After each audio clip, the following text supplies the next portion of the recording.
tujuan yang salah atau tujuan yang bengkok dalam berpacaran.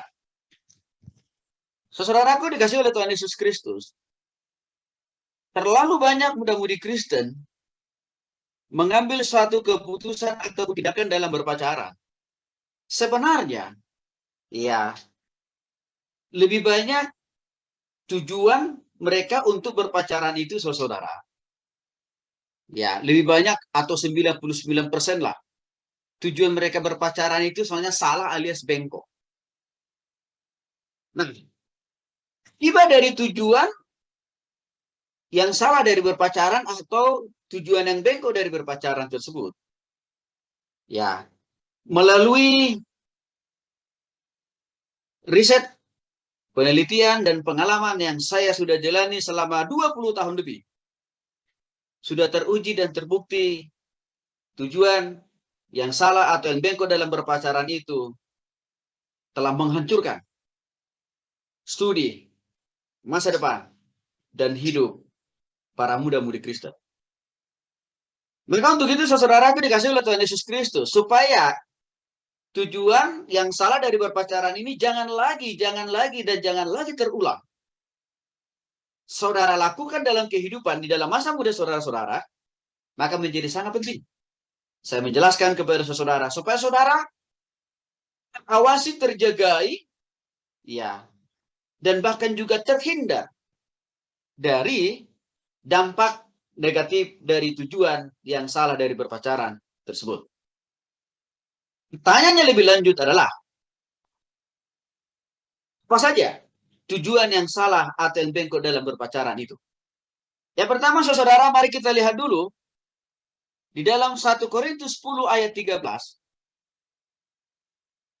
1 Korintus 10 ayat 13, Yoel baca dulu.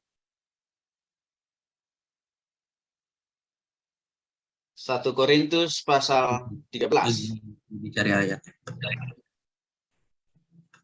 Di dalam Korintus 10 ayat 13. Pencobaan-pencobaan yang kamu alami ialah pencobaan-pencobaan biasa yang tidak melebihi kekuatan manusia. Sebab Allah setia dan karena itu Ia tidak akan membiarkan kamu dicobai melampaui kekuatanmu. Pada waktu kamu dicobai, Ia akan memberikan kepadamu jalan keluar sehingga kamu dapat menanggungnya. Baik. Nah, saudara yang dikasih oleh Tuhan Yesus Kristus, salah satu poin pertama yang seringkali menjadi alasan banyak muda-mudi Kristen terlalu dini, terlalu cepat untuk mengambil keputusan dalam berpacaran adalah karena alasan, ya, untuk coba-coba. Maksudnya bagaimana, Pak Tony, dengan alasan untuk coba-coba ini? Ya, karena sebelumnya dia belum pernah berpacaran. Sebelumnya dia belum pernah merasakan yang namanya jatuh cinta. Sebelumnya dia belum pernah merasakan dicintai atau mencintai seseorang. Artinya nol dia punya pengalaman. Maka inilah yang mendorong banyak muda-mudi Kristen perlu mencari pengalaman. Caranya bagaimana? Ya harus coba dulu dong. Ya, harus coba dulu dong. Tapi kau tahukah saudara yang dikasih oleh Tuhan Yesus Kristus? Betapa resikonya amat dan sangat tinggi. Kalau seseorang muda-mudi Kristen itu berpacaran hanya didasari oleh karena mau coba-coba. Karena itu, kalau itu menjadi motivasinya, karena kalau itu menjadi tujuannya berpacaran, berarti itu menandakan saudara belum waktunya untuk berpacaran. Belum waktunya, saudara. Belum masanya. Belum. Dan saudara, fakta membuktikan sudah terlalu banyak muda-mudi Kristen yang hancur hidup studinya dan masa depannya karena konsep coba-coba ini. Yang akhirnya melahirkan malapetaka, baik dalam hidupnya, baik dalam studinya, bahkan juga di dalam masa depan. Apa contohnya, Pak Tony? Hasil penelitian dari Pusat Ekologi Kesehatan Badan Litbang, Departemen Kesehatan Republik Indonesia, tahun 1990 mengkonfirmasi sebagai akibat dari motivasi coba-coba untuk berpacaran ya. Memberikan sebuah hasil penelitian mereka. Ya, dan penelitian mereka ini dilakukan kepada siswa-siswi SMA dan juga mahasiswa. Di beberapa kota besar Indonesia, Jakarta dan Yogyakarta. Dan sebenarnya dua kota ini juga cukup mewakili kota di mana kita masing-masing. Entah di Medan ke, entah di Aceh ke, di Kalimantan ke, di Papua ke. Ya, termasuk juga di Bandung. Ya. Hasil survei yang mereka lakukan itu, saudara, akibat motivasi siswa dan mahasiswa berpacaran itu untuk coba-coba, telah mendorong para siswa dan mahasiswa itu melakukan hubungan seks bebas karena alasan pingin coba-coba. Ini dipahami ya.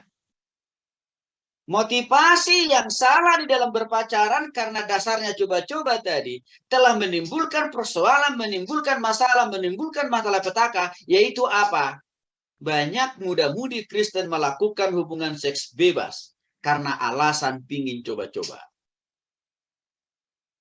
Apa akibat selanjutnya yang akan ditimbulkannya, Pak Tony? Satu, sudah pasti keperawanan saudara perempuan itu hilang.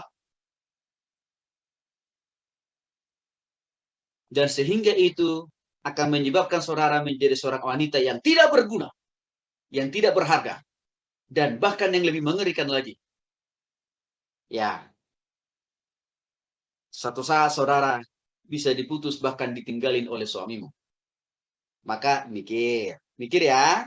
Saya harus bicara lugas, tegas, dan vulgar di sini masalah ini. Lalu bagaimana dengan para pria-pria? Sama. Kepercayaanmu juga sudah hilang. Artinya engkau tidak lagi menjadi pria yang berguna, yang bernilai, yang berharga. Karena kenapa? Engkau telah merusak hal yang amat sangat penting di dalam hidupmu. Itu konsekuensi yang pertama. Itu konsekuensi yang kedua. Lalu apalagi akibat dari akibat ketiga dari motivasi atau tujuan coba-coba berpacaran ini? Mereka sudah pasti 99% para wanita-wanita ini akan mengalami kehamilan di luar nikah. Bagi para pria, engkau akan dituntut pertanggungjawaban. Masih SMA, masih mahasiswa tingkat 1, 2, 3. Engkau harus menikahi si perempuan yang sudah engkau perkosa. Dan itu pasti akan mengganggu hati, pikiran, totalitas hidup saudara untuk tidak bisa lagi konsen memikirkan studi saudara. Maka dampak yang berikutnya apa? Pasti kuliahmu, pasti sekolahmu hancur total.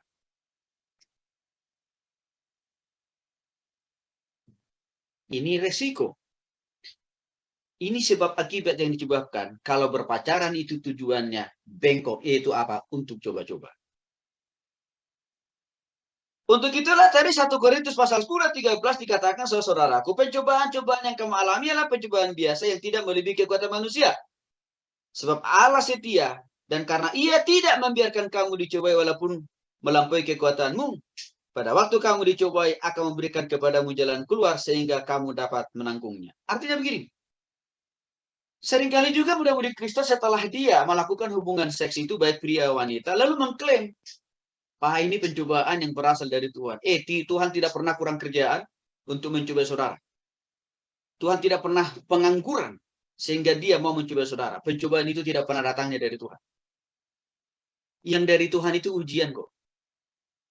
Lalu dari mana tuh pencobaan itu, Pak Tony? Pencobaan itu datangnya pertama dari iblis, yang kedua dari dalam dirimu sendiri yang berkolaborasi dengan iblis sehingga jatuhlah engkau di dalam dosa akibat daripada coba-coba itu.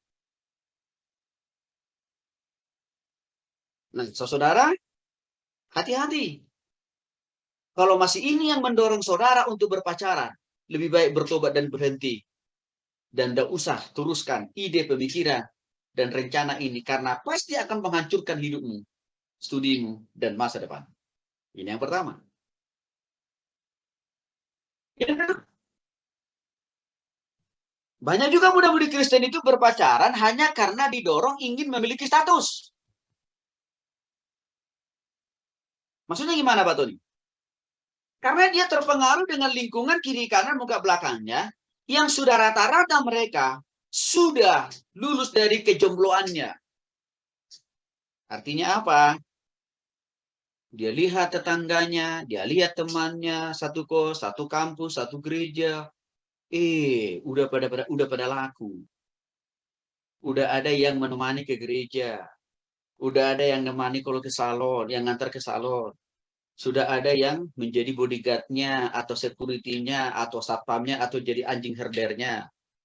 Laki-laki kan senang. Kalau laki-laki yang nggak punya arah dan tujuan hidup dan tidak punya integritas dalam berpacaran gitu. Mau menjadi anjing herder bagi pacarnya. Kemanapun pacarnya harus dikawal.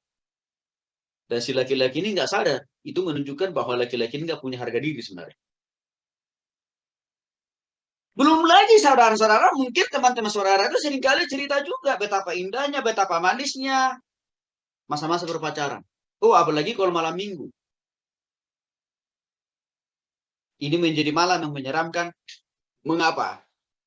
Karena mungkin saja teman saudara yang punya pacar itu di malam minggu dengan sengaja meledek saudara dan menghampiri saudara bersama dengan pacarnya mengatakan, makanya cari pacar dong, kayak gue, gitu ya. Sehingga mungkin iman saudara luntur total. Dan menganggap betapa malangnya saya ini. Saya mahasiswa, tapi belum laku-laku sampai hari ini. Padahal saya lebih cantik, lebih ganteng dari dia. Dia begitu jelek, tapi dia sudah langsung laku. Akibat dari provokasi itu, saudaraku, ini juga bisa mendorong saudara untuk mengambil keputusan dan tindakan untuk berpacaran. Karena saudara tidak mau dituduh oleh teman-teman saudara yang sudah berpacaran itu tidak laku. Ya. Tidak cantik, tidak ganteng, karena belum ada yang naksir. Atau bisa juga mungkin ada orang tua yang bertanya kepada saudara, loh, kapan kamu nikah? Padahal anaknya masih semester 1. Siapa pacarmu sekarang? Nah ini, jenis orang tua begini harus bertobat nih.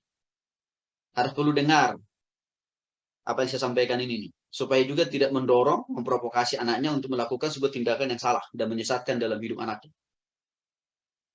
Saudara, apa akibat yang ditimbulkan oleh tujuan berpacaran yang salah karena dasar supaya memiliki status? Ya, ini juga telah melahirkan banyak masalah, saudara.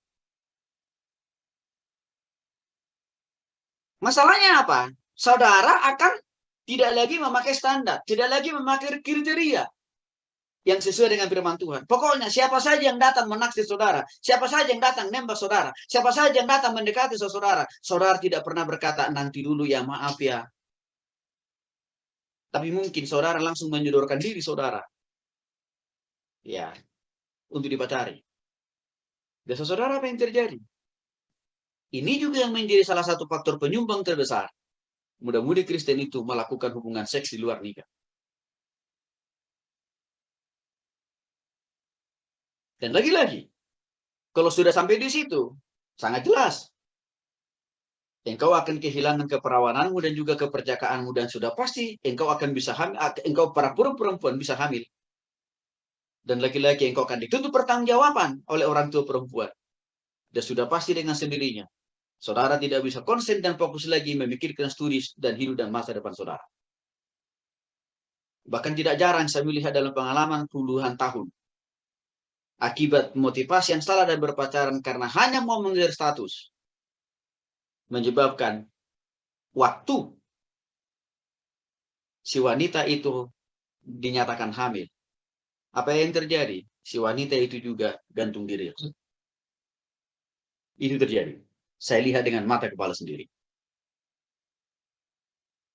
Saudara, tidak usah terganggu dengan lingkungan sekitar saudara yang mungkin kata mereka sudah laris, bahkan sudah laku, lalu engkau belum ada yang nembak, nggak usah terganggu dengan itu. Karena harga diri saudara, nilai saudara, bobot saudara, integritas saudara, kualitas saudara tidak ditentukan oleh status saudara itu sudah punya pacar atau belum. Tidak ditentukan engkau sudah laku atau belum. Enggak. Harga diri saudara ditentukan oleh apa? pertobatan saudara, perubahan saudara, pembaharuan saudara, dan juga apa? Ketaatan saudara menunggu waktu dan cara dan kehendaknya Tuhan. Saudara akan diberikan jodoh oleh Tuhan. Untuk itulah saya saudarakan dikasih oleh Tuhan Yesus Kristus. Waktu saya kuliah dari tingkat 1 sampai dengan tingkat akhir. Saya alami kok. Ya. Ledekan teman-teman saya yang sudah laku gitu ya. Dengan mengatakan kepada saya, wah Ton, masa udah mahasiswa nggak punya pacar? Masa sih nggak ada yang uh, tertarik di hatimu? Masa sih nggak ada yang cocok gitu? Dan kadang-kadang kalau malam minggu atau hari minggu jadi dengan sengaja mereka, saudaraku, dengan pacarnya pamit gitu. Untuk menunjukkan, nih toh gue ini udah statusnya punya, udah jelas. Tapi dalam hati dan pikiran saya katakan, kasihan deh lo. Karena kamu tidak tahu keputusan dan tindakan yang kau perlu. Dan saya tidak terganggu dengan ledekan-ledekan mereka itu, saudaraku. Nggak terganggu sedikit pun. Karena saya tahu, bukan karena kita punya pacar, maka status kita menjadi sempurna atau status kita menjadi lengkap di hadapan Tuhan dan manusia. No, no, no, no. Status kita itu menjadi sempurna di hadapan Tuhan karena kita hidup kita benar di hadapan Tuhan. Dan mengambil keputusan sesuai dengan waktu dan caranya Tuhan. Itu. Jadi hati-hati. Jangan hanya mengejar status. Saudara dikasih oleh Tuhan Yesus Kristus. Ada banyak juga wanita dan pria-pria, ada banyak juga wanita dan pria Kristen hanya sekadar mengejar status. Ya. Taruhlah misalkan karena umurnya sudah mau menjelang lansia, bau tanah. Ya. Dia menyodorkan diri kepada seorang pria. Ya, dia nyosor terus kepada seorang wanita tanpa dia tahu wanita ini baik atau tidak, tanpa dia tahu laki-laki ini baik atau tidak. Apa yang terjadi, saudaraku? Akibatnya membawa kehancuran dalam hidup dan juga dalam rumah tangga. Saya mengungkapkan satu kesaksian saja. Kurang lebih 15 tahun yang lalu saya mengenal seorang wanita yang usia dia ini soalnya sudah cukup tua. Di kisaran 35 tahun. Dia sarjana loh. Ini supaya kalian tahu juga, ini sarjana loh. Guru pula. Lalu dia berkenalan dengan seorang pria melalui media sosial. Dan dari perkenalan itulah mereka berpacaran. Lalu setelah itu terjadilah kunjungisasi. Si pria itu sering datang ke kosan, ke kontrakan si perempuan ini, saudara. Dan tidak sampai 6 tahun, tidak sampai 6 bulan. Hanya beberapa bulan saja sebenarnya. Mereka langsung putuskan untuk menikah. Saudara, apa yang terjadi? Setelah menikah. Minggu pertama.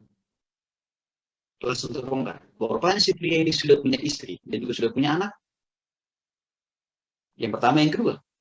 Rupanya si pria ini pengangguran habis. Jadi omong kosong. Kalau dulu seringkali pria ini mengatakan kepada wanita ini, dia lulusan S2 dari luar negeri, dan dia adalah seorang pengusaha, seorang politisi, macam-macam, bla dan sebagainya, semuanya omong kosong. Apa yang terjadi, saudara? Akhirnya, lari itu si pria itu, meninggalkan si perempuan ini hamil. Dan dia harus bertanggung jawab, merawat dan menjaga bayi yang ada dalam kandungan. Setelah beberapa tahun kemudian, terdengar kabar akhirnya si pria itu pun sudah koin, sudah meninggal. Saudara dikasih oleh Tuhan Yesus Kristus, saya bicara masalah fakta. Jangan coba-coba berpacaran kalau hanya status, hanya memenuhi statusmu. Karena itu akan bawa kehancuran. Tujuan yang ketiga dari cara berpacaran yang salah, saudaraku, seringkali ya karena dasar ya untuk memotivasi saudara dalam belajar. Ya, dasarnya untuk memotivasi saudara dalam belajar. Nah, pertanyaannya, Dengan saudara memiliki pasangan hidup, dengan saudara punya pacar, apakah sudah pasti saudara semangat, antusias, konsisten belajar? Belum tentu juga. Mari kita lihat ayatnya. Elsa, boleh Elsa baca dulu 1 Korintus 15 ayat 33, Elsa. 1 Korintus 15 ayat 33. 1 Korintus 15 ayat 33. Janganlah kamu sesat, pergaulan yang buruk merusak kebiasaan yang baik. Demikian firman Tuhan. Baik. Janganlah kamu sesat, pergaulan yang buruk merusakkan kebiasaan yang baik. Apa artinya? Kalau motivasi saudara, tujuan saudara berpacaran itu supaya saya lebih semangat untuk belajar, saya lebih semangat menyelesaikan tugas, lebih semangat menyelesaikan kuliah, supaya lebih cepat saya wisuda, supaya lebih cepat saya lulus, omong kosong. Itu berita hoax itu. Yang dikirim oleh iblis dalam hati dan pikiran para muda-mudi Kristen. Sejak dari zaman Adam sampai hari ini, esok dan sampai Tuhan Yesus datang kedua kali. Itu berita hoax. Omong kosong itu. Mengapa saya katakan itu berita hoax alias omong kosong?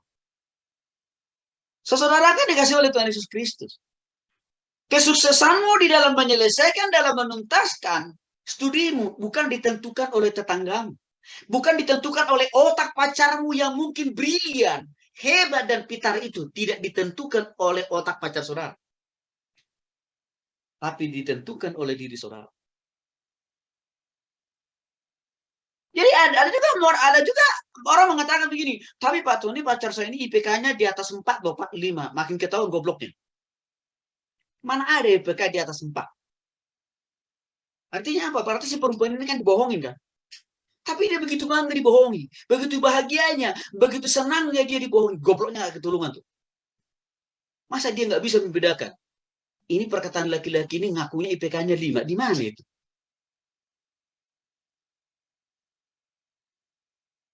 Yang mau saya katakan kepada saudara, tidak ada satu jaminan atau kepastian kalau pacarmu misalkan lulusan dari Harvard University. Maka dengan otomatis isi otakmu akan dibuat sama pintarnya, sama cerdasnya, sama briliannya dengan pacarmu. Belum tentu. Walaupun kemungkinan itu kecil. Belum tentu. Kenapa? Karena bisa saja dia ngaku, saya orang pintar di kelas saya, di kampus saya, di angkatan saya. Tapi kan pengakuan sepihak gitu.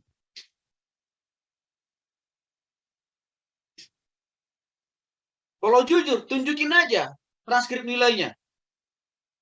Ayo, itu baru jujur tuh. Dan itu minim dilakukan. Hanya ngaku di mulut aja. Jadi dalam konteks ini yang mau saya katakan kepada saudara. Kalau hanya omongan doang, jangan begitu cepat percaya dan tertipu. Ya. Maka saya katakan tadi, tidak ada satu jaminan yang pasti. Iya. Kalau saudara berpacaran orang yang pintar, cerdas, iya. Pasti saudara langsung pintar, cerdas, enggak ada itu. Karena motivasi atau semangat untuk maju dan sukses untuk rajin dan pintar, itu ditentukan oleh saudara bersama dengan Tuhan.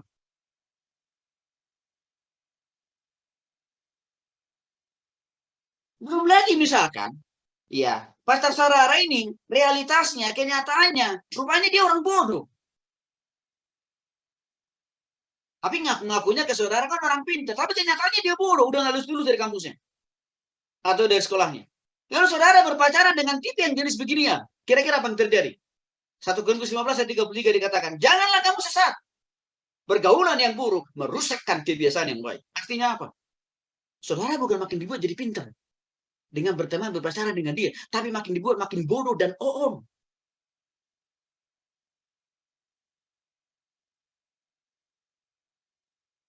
Itu maksud dari 1 Korintus 15 ayat 33. Karena pergaulanmu, pertemananmu dengan orang yang bodoh itu, dengan orang yang malas itu, justru apa? Memalaskan saudara. Justru sekaligus apa? Membodoh-bodohin saudara kok. Maka untuk itu selalu sering saya katakan kepada saudara. Saya sudah banyak menjumpai muda-mudi Kristen Ya, sebelum dia berpacaran, anaknya masih rajin, masih pintar, cerdas, IPK-nya di atas 3. Setelah berpacaran, apa yang terjadi? Tentang hidupnya nggak pernah muncul di kelas. Tidak lama kemudian, kedengar informasi bahwa rupanya dia sudah koik dari kampus itu. Karena kenapa? Tergerus, terpengaruh oleh pacarnya yang bulu dan super malas itu. Jadi saudara yang dikasih oleh Tuhan Yesus yang mau saya pesankan kepada saudara. Jangan pernah berpacaran itu dengan tujuan supaya saya dapat pasangan yang cerdas dan pintar, lalu dengan sendirinya saya nanti akan jadi cerdas dan pintar. Enggak ada itu. Kepintaran, kesuksesan, itu ditentukan oleh semangat dari dalam dirimu, usaha dan kerja kerasmu. Itu bukan karena orang lain. Hati-hati dengan tujuan yang salah. Yang ketiga ini dari berpacaran. Ada lagi alasan yang seringkali ini dipakai oleh muda-mudi Kristen yang kelihatannya rohani, padahal sebenarnya rohana. Alasannya apa? Ya, untuk memberitakan Injil kepada si dia. Seringkali muda-mudi Kristen itu berkata begini, Pak Tony, bukankah firman Tuhan yang mengatakan, pergi, jadikan semua bangsa menjadi murid. Yes, nggak salah dengan ayat itu. Matius pasal 28, 19 sampai dengan 20. Benar itu ayat itu, nggak salah. 100% benar itu ayat. Tapi saudaraku, jangan dipolitisir, jangan disalahgunakan, jangan disalah tafsirkan itu ayat. Dengan cara apa? Wah, saya berpacaran Pak Tony, memacari banyak wanita, berpacaran dengan banyak pria. Karena saya tahu para wanita-wanita, para pria-pria itu belum bertobat, Pak. Belum pada terima Yesus secara pribadi, Pak. Maka saya terdorong untuk bertakat Injil kepada mereka. Itu adalah suara si setan.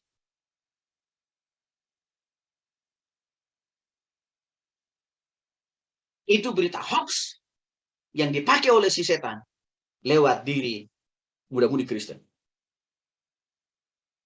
Kenapa?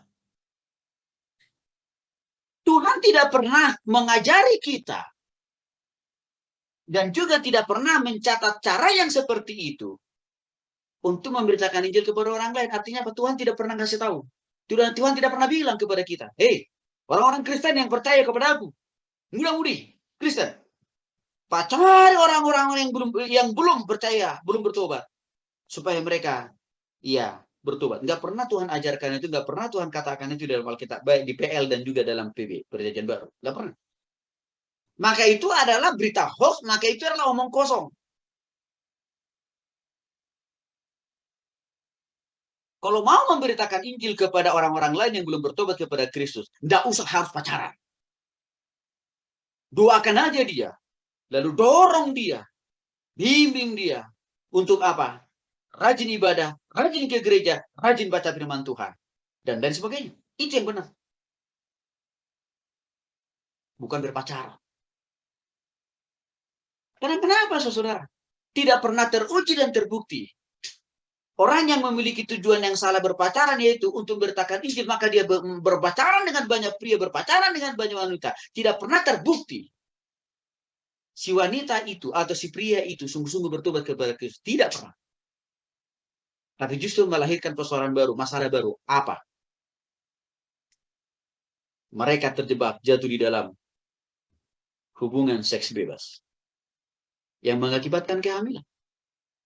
Saya kasih contoh. Ini contoh real. Dan saya tidak perlu sebut nama sekolah, kampus. Beberapa tahun yang lalu, saudaraku, ada seorang mahasiswa di kampus A. Oke. Lalu dia berpacaran dengan seorang mahasiswi dari kampus B. Dan si mahasiswa dari kampus B ini belum sungguh-sungguh bertobat kepada Kristus. Lalu si mahasiswa yang dari kampus A ini, si mahasiswa dari kampus A ini agamanya Protestan. Protestan atau Katolik lah itu. Wah, dia dekatin lah itu si perempuan itu. Oke. Nah, saudara, rupanya si perempuan ini diajak ke gereja mau. Ya, si perempuan ini diajak ke gereja, si laki-laki ini mau. menurut si pengakuan dari si pria ini. Maka si pria ini juga berkata, Pak Tony, dia tidak hanya mau menemani saya ke gereja, tapi setiap pagi dia WA saya, ingatin saya, sudah bangun atau belum, udah sikat gigi atau belum, udah mandi atau belum, udah makan atau belum. Wah, perhatian dia Pak Tony. Itu katanya. Bahkan dia juga sering ingatin saya. Untuk apa? Rajin berdoa, rajin baca Alkitab. Dia begitu senangnya, begitu bahagianya menjelaskan itu ke saya. Lalu akhirnya dia katakan, Pak Tony doakan ya. Karena kelihatannya dia lebih tertarik berdoa, baca Alkitab, ibadah ke gereja dibanding saya, Pak. Saya rindu, saya percaya dia ini pasti bertobat. Saya bilang, yang pertama, engkau belum bertobat dan pasti dia itu tidak akan pernah bertobat, saya bilang. Yang kedua, kalau engkau tidak bertobat, kalau engkau tidak berhenti membangun hubungan dengan dia, suatu saat engkau akan dituntut pertanggungjawaban. Dengan PD-nya dia mengatakan, nggak mungkin Pak Tony.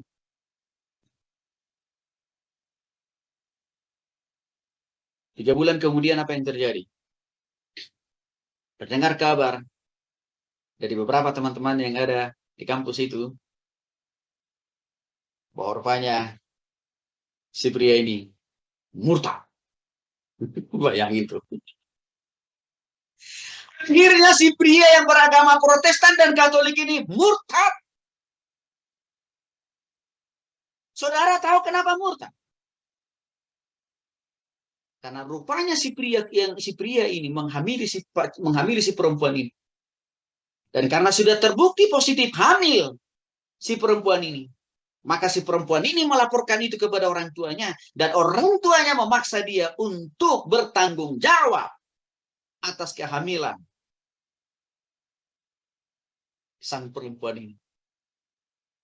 Dan konsekuensinya, dia harus murtad.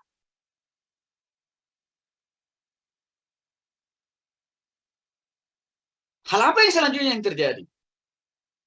Si laki-laki ini pun tidak bisa lagi meneruskan kuliahnya, karena dia harus cari pekerjaan serabutan untuk membiayai biaya persalinan, biaya hidup daripada si wanita pacarnya ini atau istrinya ini. Saudara yang dikasih oleh Tuhan Yesus Kristus, berhentilah mempercayai berita hoax yang dari iblis yang seringkali mengatakan, ya, mencari orang lain dalam rangka memberitakan Injil. Itu omong kosong, itu berita hoax, itu bukan dari firman Tuhan. Dan pasti ada konsekuensi dari keputusan dan tindakan yang salah itu. Yang pertama, konsekuensi dari Tuhan pasti akan menghukum orang itu. Karena kenapa? Tuhan tidak pernah memberikan cara-cara yang seperti itu supaya orang lain bertobat kepada Kristus. Artinya Tuhan tidak pernah menyuruh, Alkitab tidak pernah memerintahkan kepada kita. Saudara Kristen, pacari wanita-wanita yang belum bertobat supaya mereka bertobat. Nggak ada gitu ya. Pacari pria-pria yang belum bertobat supaya mereka bertobat. Nggak ada di Alkitab, nggak ada dalam ajaran Yesus. Itu ajaran setan itu. Maka Tuhan akan tuntut pertanggungjawaban. Ya, dan tadi resikonya, konsekuensinya saudara sudah dengar. Orang itu harus murtad, kehilangan kesempatan meneruskan kuliahnya, dan bahkan dia harus menjadi kuli bangunan untuk membiayai hidup istrinya dan bahkan juga mempersiapkan biaya persalinan istrinya. Jagai hati-hati supaya saudara jangan sampai memiliki motivasi yang bengkok yang keempat ini.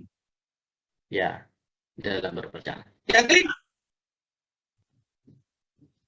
yang menjadi sering juga alasan muda-mudi Kristen berpacaran itu adalah karena mau mencari dan memilih orang yang paling cocok dari sekian banyak pria atau wanita yang cocok.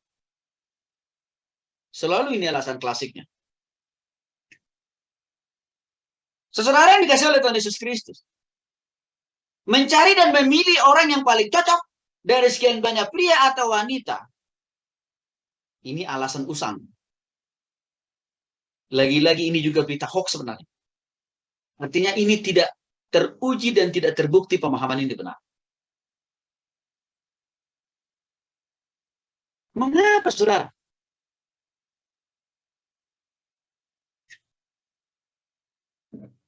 Saya harus katakan juga. Kalau motivasi dan tujuan saudara yang salah ini, yang saudara bangun, yang saudara pertahankan untuk mengambil keputusan untuk berpacaran, akan terlalu banyak sebab akibat atau risiko yang akan saudara alami. Ya. Karena begini, saudara.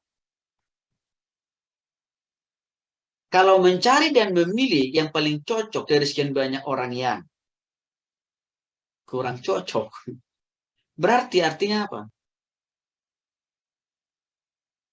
Saudara akan mudah putus nyambung, kan? Inilah yang terjadi sehingga banyak muda-mudi Kristen. Waktu hari pertama menyatakan isi hatinya, menyatakan cintanya cocok. Tapi hari kedua sudah tidak cocok. Maka akhirnya apa? Putus. Ini juga akan berpengaruh kalau tak dibangun dan dipertahankan pola pikir ini. Pola pikir yang salah ini. Kan bisa juga berpengaruh bahkan menghancurkan hubungan sebuah rumah tangga.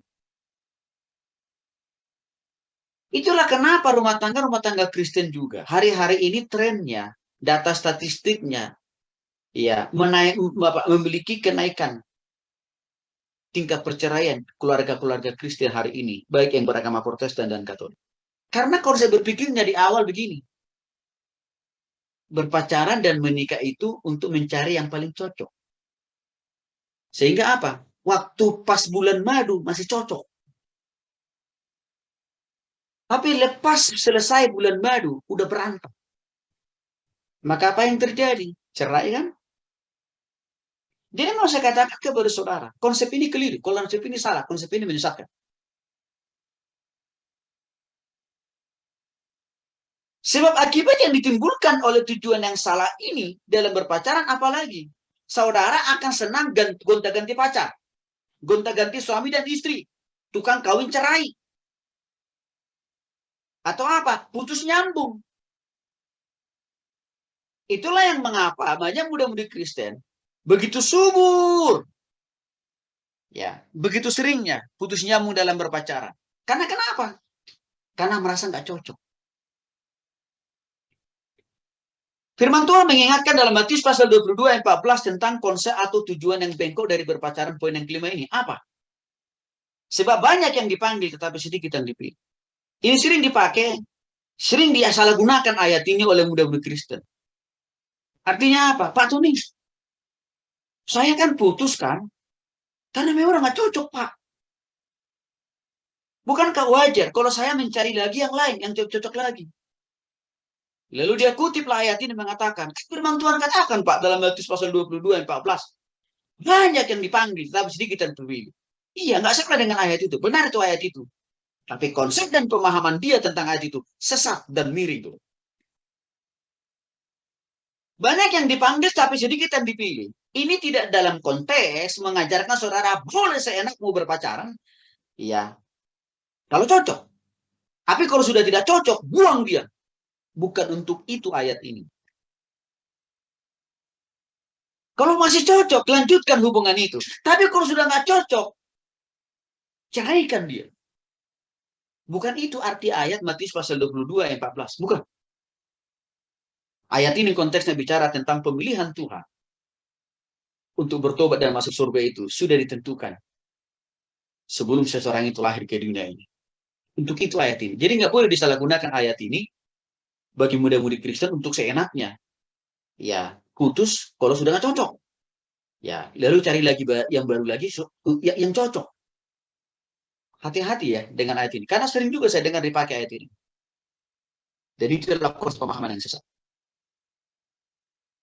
Saudara dikasih oleh Tuhan Yesus Kristus sudah terlalu banyak juga sebab akibat yang ditimbulkan oleh motivasi atau tujuan yang kelima yang salah dalam berpacaran ini. Saya katakan sekali lagi. Inilah yang menjadi penyebab suburnya muda-mudi Kristen yang sudah berpacaran tidak lama kemudian putus. Lalu pacaran lagi, putus lagi, pacaran lagi, putus lagi, pacaran lagi, putus lagi. Dan tidak lanjut dari pola pikir itu, kalau tak dibangun, dipertahankan itu. Dalam pernikahan, dalam rumah tangga juga. Akan terjadi apa? Tukang kawin cerai, tukang kawin cerai, tukang kawin cerai. Atau tukang selingkuh sana sini, tukang selingkuh sana sini. Itu yang terjadi.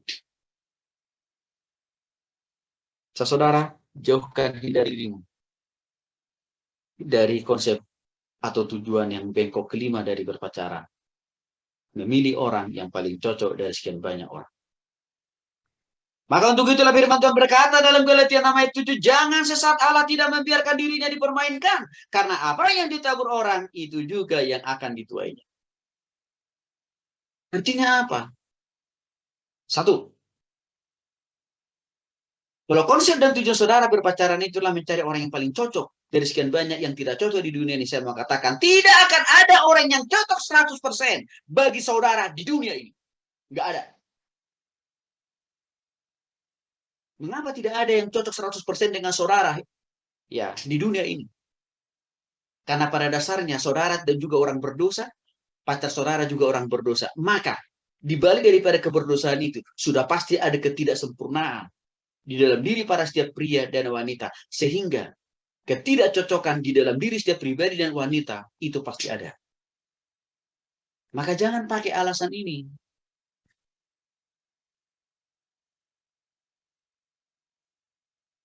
Saudara kan dikasih oleh Tuhan Yesus Kristus. Hal lain yang diakibatkan oleh konsep atau tujuan yang salah dari berpacaran yang kelima ini, yaitu memilih orang yang paling cocok dari sekian banyak orang yang cocok. Ya. Apa sebab akibat yang akan ditimbulkannya? Banyak, saudara.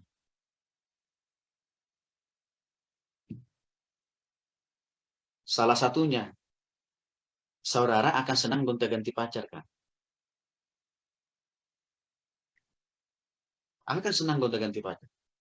Yang kedua, saudara tidaklah menjadi orang yang setia. Ya. Dan yang berikutnya, saudara tahu nggak? Saya harus katakan ini. Saudara akan selalu menganggap diri saudara itu bekas-bekas. Karena sudah berkali-kali gagal berpacaran. Bekas-bekas, enak gitu kata-kata itu. Nggak enak, kan? Saudara tahu apa bedanya barang bekas dengan barang yang masih asli? Kalau barang asli kan belum pernah dipakai, belum pernah dipergunakan, ya. Maka harganya mahal. Tapi kalau barang bekas itu artinya apa? Barang yang sudah pernah dipakai, tapi sudah expired, sudah tidak lagi efektif, sudah tidak lagi berguna, karena sudah berkali-kali dipakai. Maka biasanya barang bekas itu ujung-ujungnya akhirnya ditaruh di mana? Dibuang, kan? Yang saya katakan kepada saudara. Kalau saudara apalagi dan perempuan suka putus nyambung, atau misalkan gonta-ganti pacar, ingat kata-kata saya, ingat. Berarti engkau adalah perempuan bekas-bekas yang tidak punya harga, yang tidak punya nilai dalam hidup. Berarti engkau adalah laki-laki juga yang tidak punya harga diri. Ini perlu saudara dengar. Ini juga menjadi alasan kenapa waktu saya kuliah, saudara, saya tidak mau menjadi pria bekas-bekas. Maka saya tahan diri saya tahan perasaan saya tahan emosi saya serahkan semuanya, dipimpin dan dipenuhi oleh Roh Kudus. Karena saya tidak mau suatu saat menjadi apa? Pria bekas-bekas. Ini perlu dipahami. Pertanyaan saya kira-kira begini, saudara. Saudara kan pasti punya yang laki-laki. Saudara kan pasti punya kakak, adik, laki perempuan, kan? Mau nggak kakakmu atau adikmu dibekas-bekasin oleh pacarnya? Mau nggak? Coba bayang. Coba pikirin itu. Pasti nggak mau, kan? Sebaliknya, yang perempuan-perempuan nih, suatu saat saudara akan saudara kan pasti punya kakak atau adik laki-laki atau perempuan. Mau nggak kakak dan adikmu dibekas-bekasin oleh pacarnya? Kan nggak mau, kan? Karena untuk mendapatkan yang terbaik, jadilah menjadi orang terbaik. Jangan gerasa gurunya, jangan terlalu cepat mengambil keputusan untuk berpacaran. Itu caranya mendapatkan yang terbaik. Untuk itulah Galatia 6 ayat 7 mengatakan tadi, jangan sesaat Allah tidak membiarkan dirinya dipermainkan. Karena apa yang ditabur orang, itu juga yang akan dituainya. Artinya apa? Kalau saudara, dalam masa muda saudara, sudah tukang gonta-ganti pacar, jangan bermimpi, jangan berharap. Suatu saat engkau bisa mendapatkan suami dan istri yang terbaik. Tapi pasti buah atau produk dari perbuatanmu, cara berpacaranmu di masa mudamu, engkau akan mendapatkan pasangan istri atau suami yang juga apa? Sudah bekas-bekas juga. Karena hukum tak bertuai berlangsung. Ini pahami dengan benar. Supaya apa? Supaya jangan saudara melakukan keputusan tindakan yang salah.